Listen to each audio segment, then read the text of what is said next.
Bonjour à tous et bienvenue dans cette conférence TOTIS Postbac dédiée à l'ICANN. Et pour ça, j'ai le plaisir de recevoir Brice Roy, qui est directeur de l'ICANN. Bonjour Brice. Bonjour, merci de m'inviter. Merci à vous d'être avec nous.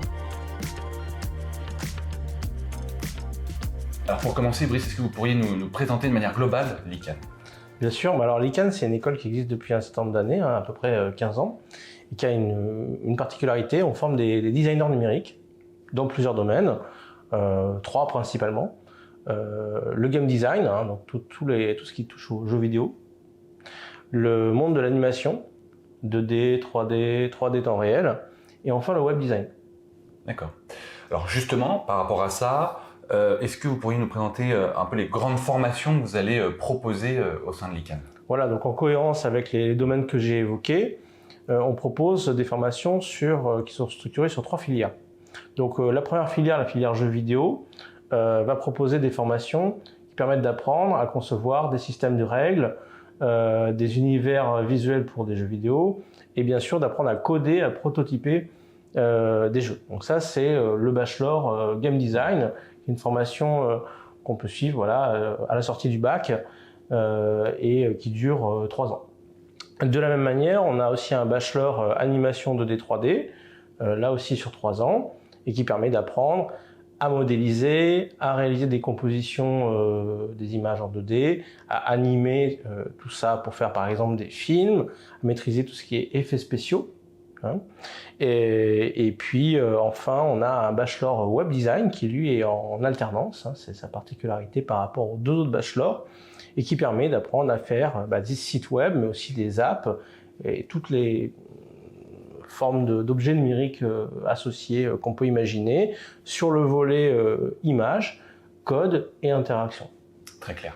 Donc on l'a compris, une école, 3 grandes filières. Voilà. Au niveau du profil, qu'allez-vous rechercher? Parce que souvent on a le sujet de jeunes, par exemple, qui aiment beaucoup les jeux vidéo. Est-ce que ça suffit? Quel profil concrètement recherchez-vous sur les 3 filières? Oui, alors c'est pas forcément les mêmes profils. C'est vrai que le point de départ, c'est votre centre d'intérêt. C'est-à-dire que d'abord, un enjeu clé quand on veut devenir designer, parce que c'est quand même un métier de passion, un métier où on va être créatif, c'est bien sûr d'avoir un intérêt premier pour le domaine où on veut se positionner. Donc si par exemple vous voulez faire le bachelor game design, un enjeu clé, c'est pour nous de nous assurer de votre intérêt pour l'industrie vidéoludique, les jeux qui sont parus, les studios, les auteurs, créateurs de jeux qui sont connus. Donc ça c'est un premier point de départ. Mais aussi ce qui va nous intéresser, c'est de regarder si vous avez une petite pratique par ailleurs, par exemple sur votre temps libre, pour créer des maps, pour créer ce qu'on appelle un mode, c'est-à-dire une variante de jeux existants. Peut-être vous avez fait des analyses de jeux, tenu des podcasts ou tout simplement streamer vos parties sur Twitch. Ça, c'est des choses qui vont nous intéresser et que vous pouvez mettre en avant. Le raisonnement est le même pour ce qui touche à la filière animation et web. On va s'intéresser à votre culture, à vos références et aux outils numériques que vous avez pu pratiquer. Alors, on regarde aussi bien sûr vos résultats scolaires.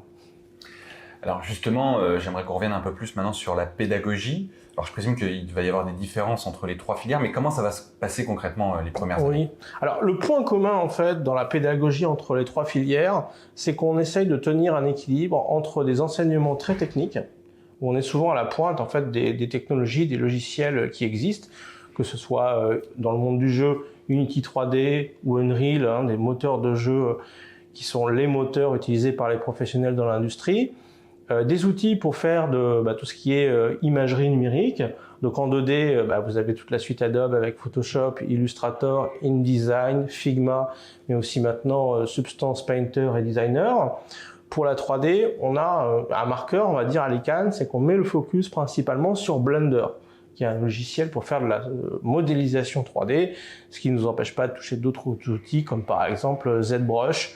Donc vous voyez, il y a vraiment ce souci d'être sur des choses assez pointues. On se donne aussi le droit de challenger les élèves sur vraiment des technologies de pointe qui sont parfois en avance de phase.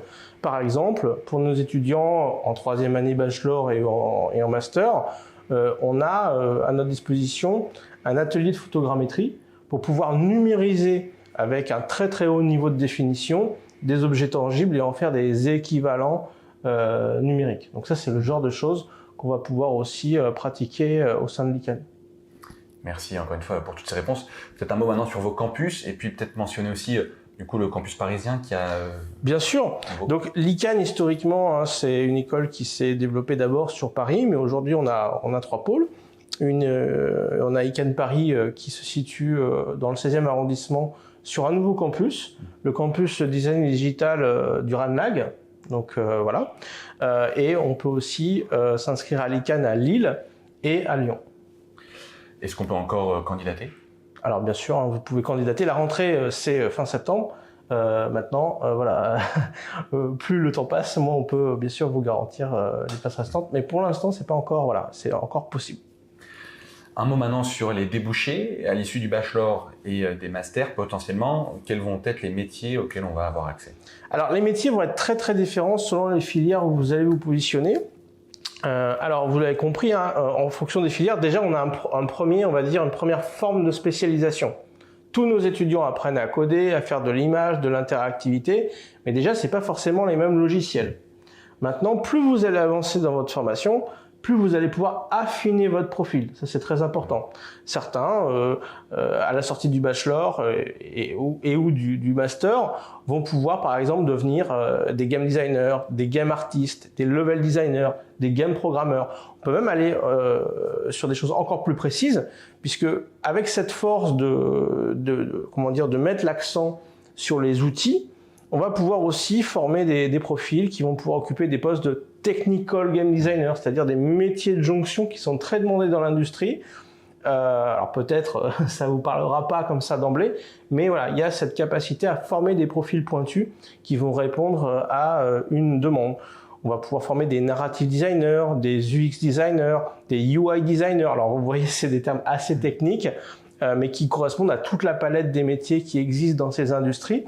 Je rajoute un point aussi, c'est qu'aujourd'hui on a, vous le savez, un essor assez important des intelligences artificielles, et donc un enjeu aussi pour les formations dès l'année prochaine, ça va être d'intégrer des modules de formation liés à ce qu'on appelle l'IA design, donc design by intelligence artificielle, où on va pouvoir apprendre à créer des contenus à l'aide de ces intelligences artificielles, mais aussi modifier, faire évoluer nos méthodes de travail. Merci encore une fois, Brice. On arrive à la fin de cette vidéo. Est-ce que vous auriez un dernier mot? Pourquoi choisir l'ICANN? Alors, le principal point pour choisir l'ICANN, c'est la qualité des projets que vous allez réaliser.